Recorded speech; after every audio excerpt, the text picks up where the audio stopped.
Have you ever thought that changing your name would change you because you've done some infamous stuff? Well, today we're going to go over somebody that changed his name to a different killer. We're going to talk about Joel Rifkin.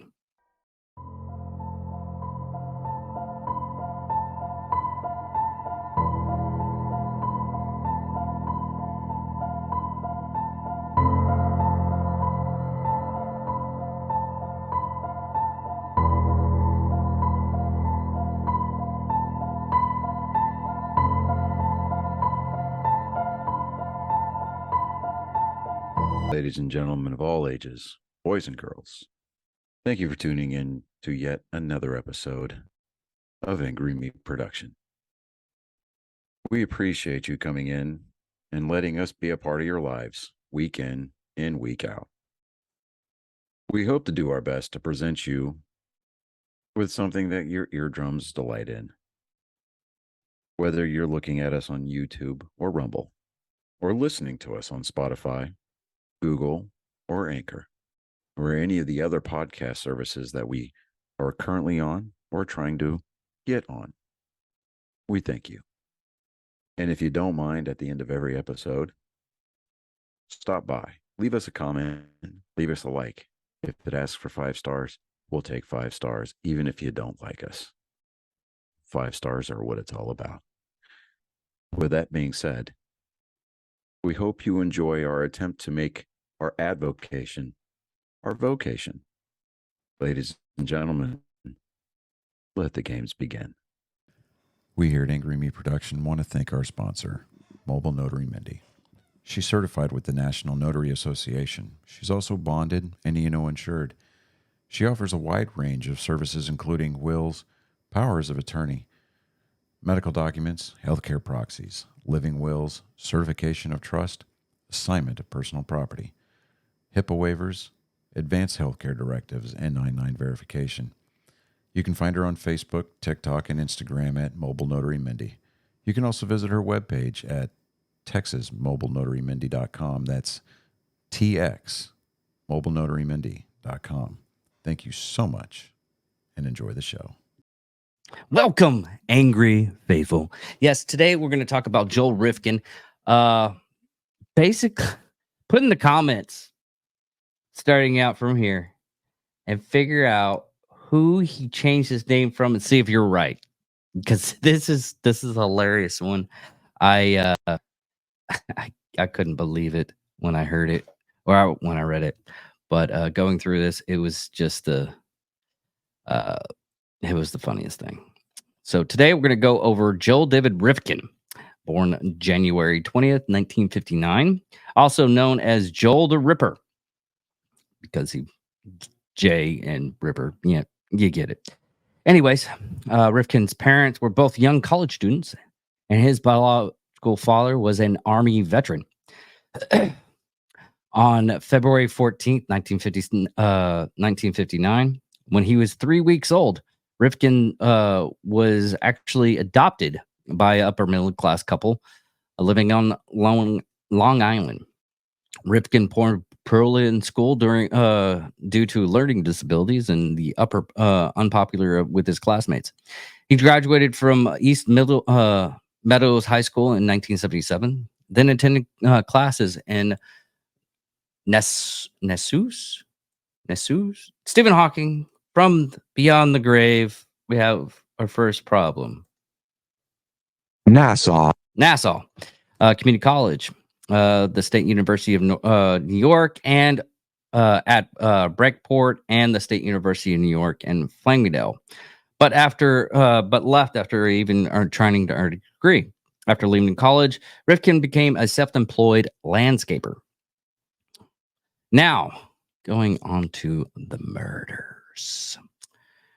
In 1989, a golfer reached the 7th hole at the Hopewell Valley Golf Club in New Jersey.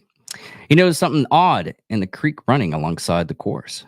It was a paint can with a severed head inside. The head went unidentified for 24 years. Blood tests revealed that the murder victim had been HIV positive, and the residents of and a resident of Hopewell Township. Uh,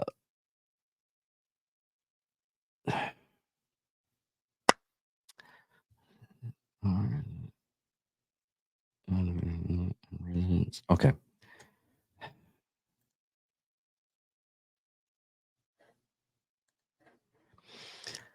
And residents of Hopefield Township soon began to speculate about the victim's identity of a serial killer.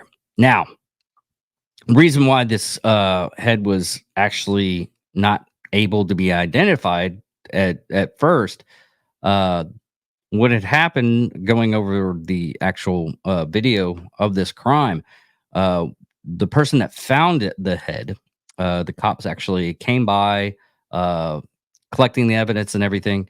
And what had happened is the person's face was ripped off because it was just the top part of the head. They had actually some forensic investigation, sciencey stuff, recreate the jawline because the teeth were gone, all the kind of identifying markings were gone. But let's get back into it. As time went on and the head was never claimed, rumors begun to circulate and always seemed to end in two possibilities: the mafia or a serial killer had done it. Recalled J. Bruce Oakturn. Stephen Hawking's From the Grave. Please help me out with this. Olukotin. Oluktoten. Sorry. Burped at the same time trying to say that. An author who lived in the sleepy, most peaceful town at the time where the head was found. It turned out that later the latter was true. Joel Rifkin, a serial killer who lived in Long Island, New York, had murdered a sex worker named Susie in 1989 and then dismembered her body.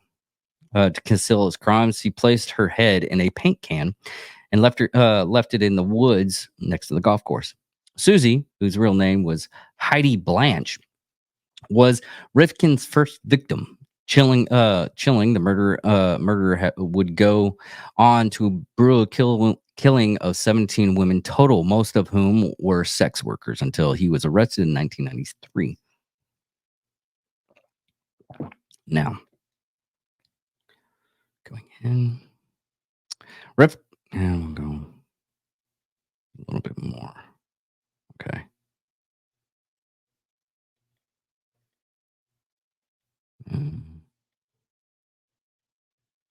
Okay.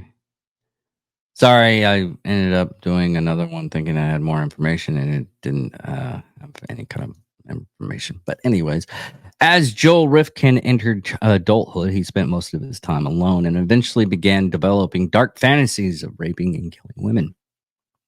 By the time he started classes at Newson Community College in the late 1970s, as I already said, he also became obsessed with visiting sex workers. He'd often skip school and his part-time job to spend time with them. Though he tried attending other schools, he continued to struggle in class. Around the mid-1980s, Joel Rifkin gave up on finishing high school or college and became a landscaper, as I already said. He would isolate himself and internalize these fantasies without developing strong social contacts. Explaining, for instance, experts in former FBI profile Mark Shankford.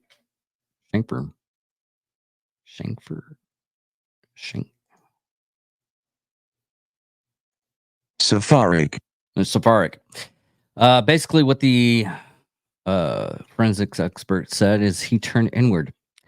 In 1989, Rifkin finally lost bowled over as he murdered his first victim, a 25-year-old Manhattan-based sex worker known as Susie, whose real name was eventually Heidi Blanche.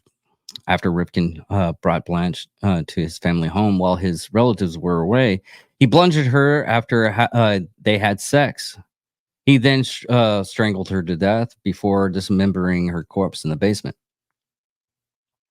I'm not for none. She was... I mean, the photos are really, really old, so... and she was not a bad looker. I don't know if her face was like acne ridden, or it was the photograph because it's a very, very old photograph. And she wasn't a bad looker. After that, he dumped her. I can't believe I'm doing that and talking about, oh, that victim wasn't all that bad looking. Oh, yeah, she's dead. Never mind. Anyway, yeah, I'm a horrible person.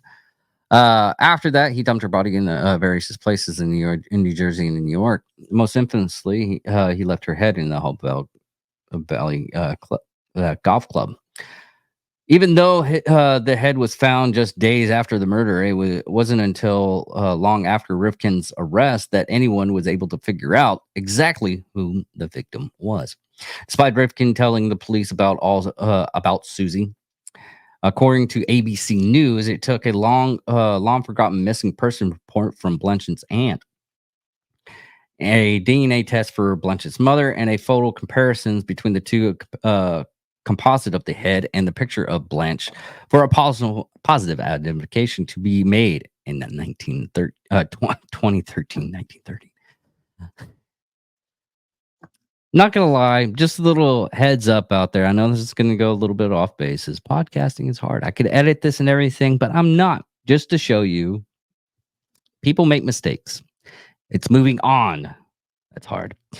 Anyways, of course, at this time of the murders, Joel Rifkin was happy to go. I still can't get over the fact that I was like, oh, she looks cute. Oh, she's dead. Never mind. Sorry. Anyways, Joel Rifkin was happy to get away with the crime and as soon as began seeking out more victims. About a year later, he killed another sex worker, Julie Blackbird, while his family was away. Though these murders were largely similar to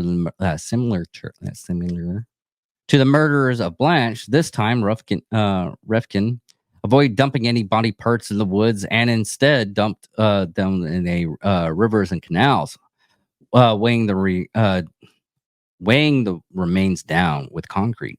Soon after that, Rifkin started land camping business and obscurely represented career choice, respectable career choice. Jeez, I get good at some point, and then just my brain just wants to mess up.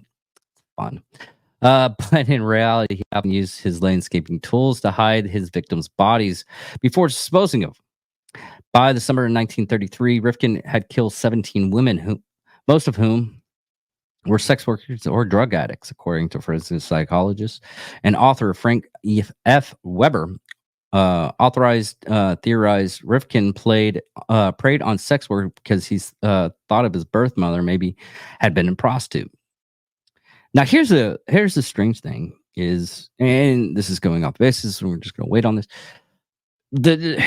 Most killers feel that anybody that's in the prostitution or homeless or drug addicts, they're easy victims, and not to say anything bad about it. They are easy victims, and they are preyed upon by these sycophants that don't have control in their lives, or they're always bullied or put down, and they have these fantasies. And once they get started with the easy part of killing somebody, especially if it's most of these murders I've been talking about the entire time I've been doing these episodes, it's usually sex workers or homeless people, because the people are weak. Joel Rifkin, I'm going to let you know right now, he is a weak person. He started killing so he could feel better about himself, and that's what a lot of these serial killers want to do. And I just want you to realize that they're weak. If you show that you're strong to these people, most of the time they run away scared like little bitches. So if you're in a situation, if he's like 6'4", and he looks like a shit brick house and he's got bound to pound onto you, just run. But in hindsight, run as fast as you possibly can. Don't do it scared. Do it running pace, and don't look back and get out of there. And if he sidetracks you and catches you off guard, take him down. Your life is worth more than his at that point. Just realize that, because he's going to kill you in your life. Your life is worth more. But anyways, I digress. But according to Himself, his decision to target sex workers was a strategic way to avoid getting caught during the murder spree. I killed prostitutes because they had no one. Uh, they had no lasting relationship, no families to care for them, and no one would ever look for them. And this is true. This is very true. That's another reason why they do look for prostitutes and homeless people, because everybody like looks aside to the homeless people and don't even think anything of it. They don't get to know them or anything like that. So they're just extra street stuff. Joel Rifkin's final victim would become his undoing. In June 1993, Rifkin strangled the 22-year-old sex worker Tiffany Branchy and then drove her body back to his family home. Along the way, he picked up a tarp and rope. Once he got to his house, he placed the wrapped body in a wheelbarrow in the garage. Well, it festered for about 3 days in the summer heat. On June 28th, 1993, Rifkin was on his way to dump the corpse when police troopers learned his truck lacked a rear license plate. When they attempted to pull him over, Rifkin panicked and led the authorities to a high-speed car chase and ended with him crashing into a utility pole. As the trooper approached the wrecked vehicle, they immediately noticed the rancid smell and quickly found Blanchard. Man, I said it before and I probably messed it up, but we'll go ahead and do it again. Bresciani's body. Okay, Brescianti's body in the back of the truck. Once he was arrested, Rifkin soon confessed to not only murdering Blanchard, about 16 other women, many of whom had been sex workers, making him the most prolific serial killer in New York history. Though he was the only convicted of 9 murders, authorities felt relatively confident that he was guilty of all the killings he confessed to, as he provided specific details and even created maps showing to where he had disposed of the bodies. In 1996, Rifkin was sentenced to 203 years in prison, ensuring that he'd spend the rest of his life behind bars. According to New York Times, the serial killer apologized for the murders at his sentencing and said, "You all think that I am nothing but a monster, and you are right. Parts of me must be." Rifkin is currently serving his life sentence in Clinton correctional facilities in New York. Since being locked up, he participated in a number of interviews in which he offered insights in the mind of a serial killer. And you can see these on YouTube and other places. In 2011 interview with CBS New York, he said it was very hard to stop killing people, and implementing that murder for him was an addictive comparable to smoking. He said, "You think people are as things after that." But despite the extreme objectification of sex workers, he was ultimately proven wrong in his assumptions that no one would care about his victims since there were prostitutes. As some of the victims' family members made a point to attend his sentencing. And a few also prepared statements. Carol de Leon, the sister of Rifkin's confirmed victims, 25-year-old Iris Sanchez, said, "Iris was far from being perfect or an angel, but I will say that she did not have to die the way she did, strangled in the hands of Joel Rifkin. Then he dumped her body like garbage. Iris Sanchez will rest in peace with our hearts as of today.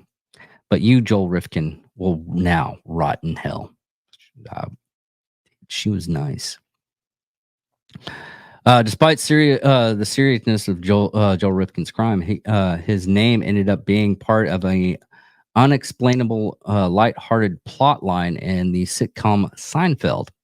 Just 5 months after Rifkin's arrest in 1993, Seinfeld aired a memorable episode in which the character Elaine Bensley is dating a man who shares the same name as the serial killer, and she begs him to change it because she doesn't want her boyfriend to. Okay, this is fun. This is where I got confused. She begs him to change it because she doesn't want her boyfriend to have the same name as the murderer. Uh, Ensued, the fictional Joel tries to come up with a solution to his dilemma, especially since he liked his name as is. Ironically, Elaine eventually suggests that he changes his name to OJ after browsing the sports magazine. Just 7 months before the football star, OJ Simpson would be accused of committing murder himself.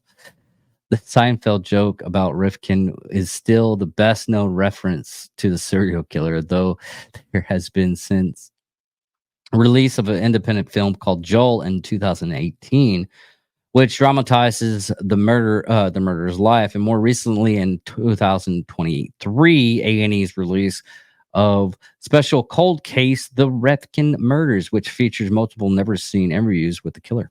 Seeing Joel Rifkin calm, matter-of-fact nature while discussing his horrific crimes may make some wonder whether anything could have been done to prevent him from being a monster. Chilling, we'll never know.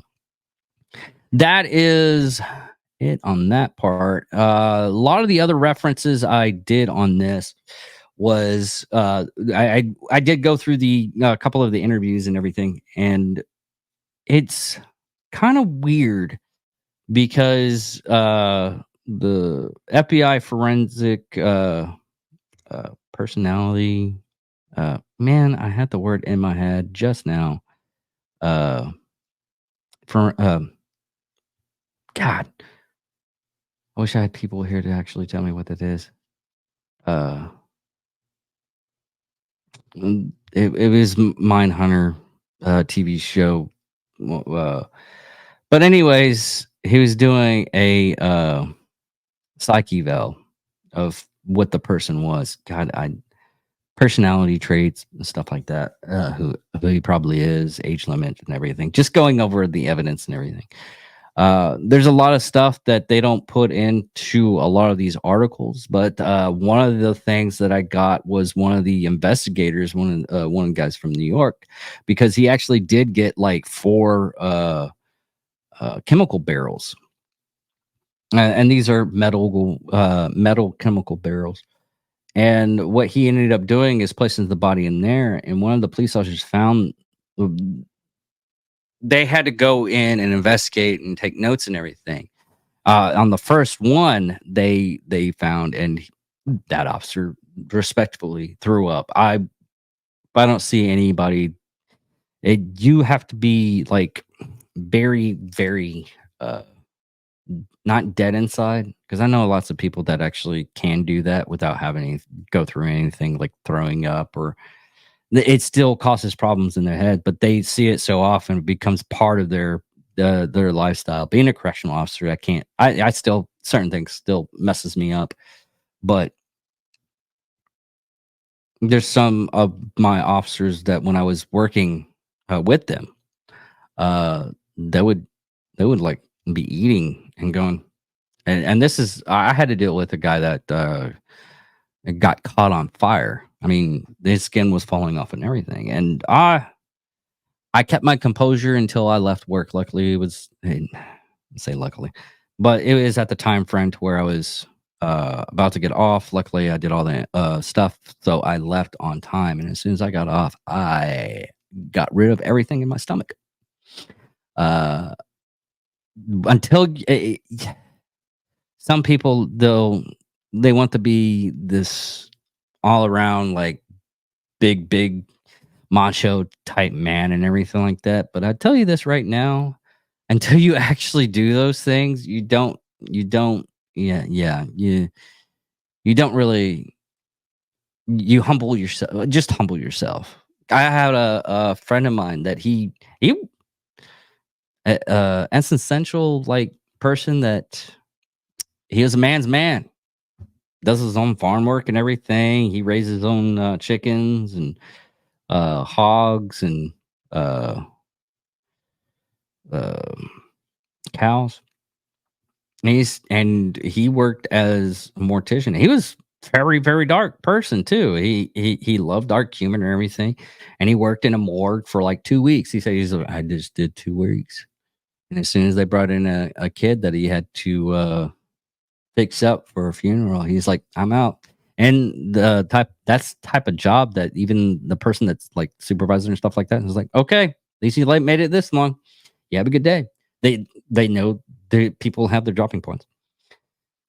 But going off of that, then they found like 4 other barrels, and it ended up there's like, hey, I think we have a serial killer, and that's when the FBI came in and started doing a profile, psychological profile. God, words just leave my head sometimes. It has to steam. It's like making stew. Yeah, yeah, you have to make stew sometimes with words. Has to fester inside your head, and all the seasoning and everything gets in there, and words finally become words. But anyways, uh, again, I'm still working on the. It'll be out next week. I'll do the first part for uh Stalin. And he is a piece of work. He's an evil man. But anyways, thank you all for listening. Thank you all for watching. And good night or day or fun trekking.